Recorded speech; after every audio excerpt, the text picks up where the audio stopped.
This week I'm doing a series about cleaning when you're at low capacity, and we're going to start in the kitchen. Whenever I talk to people, this is the number one place that they struggle. But I want to start by saying that you're not a failure if you're struggling.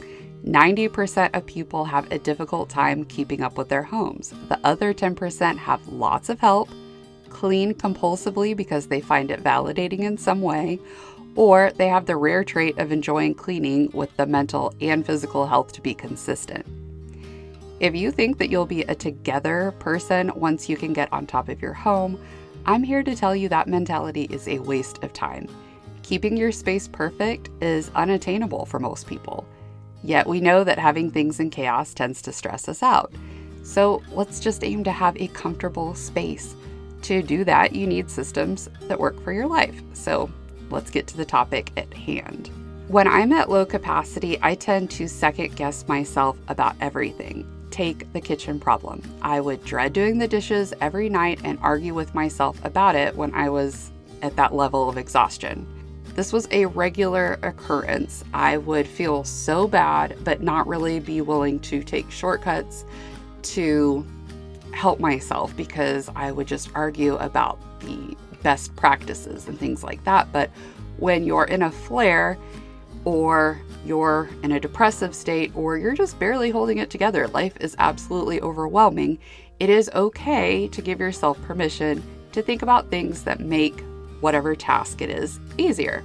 Now I just say zip it to that inner dialogue that's so ridiculous. When you're at average or high capacity, you can do so many things that you can't currently do, and that's absolutely normal. So here is a list of suggestions that will enable you to conserve what little energy you have when you're at low capacity.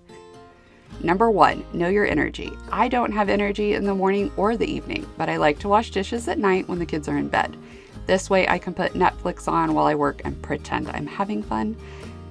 2, have the right tools. Cleaning can be extremely difficult, and having tools that work make it easier. For the kitchen, I suggest Dawn Power Wash to spray on pots and pans.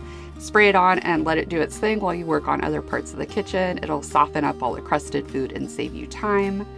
The Scrub Daddy and Mommy sponge, there are hype about these sponges for a reason. One of my biggest issues cleaning dishes before was the way that my sponges smelled, and it didn't matter what I did, they smelled of mildew after a few uses.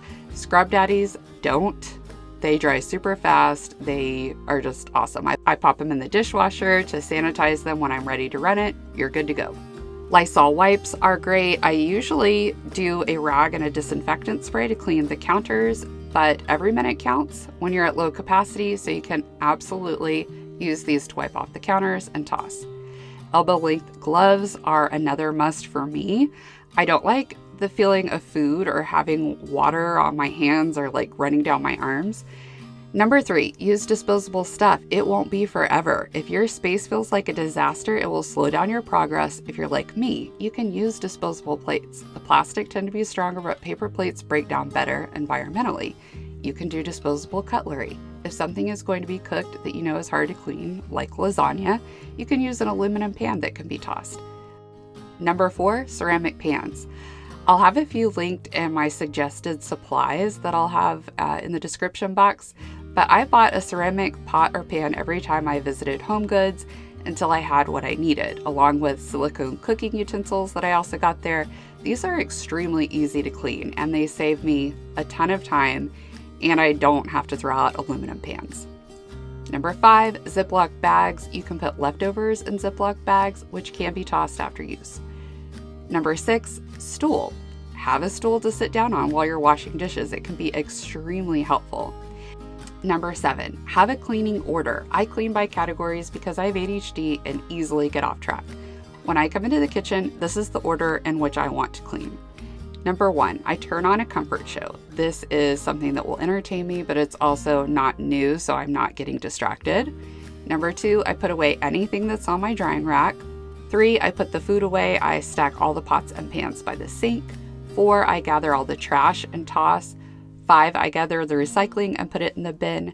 6, I load the dishwasher with anything that doesn't need to be cleaned, like water cups and bottles, and it just frees up my counter space to put plates, silverware, that kind of thing once I start washing. 7, I wash the dishes. 8, I then load the dishwasher. 9, I hand wash pots and pans.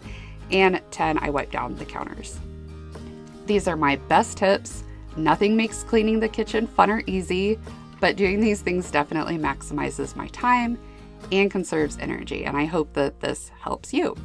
I'm going to try to post as many of these low capacity cleaning videos as I can to YouTube because I think it helps to be able to explain some of this stuff. It's very hard to talk about it in 1 minute on TikTok.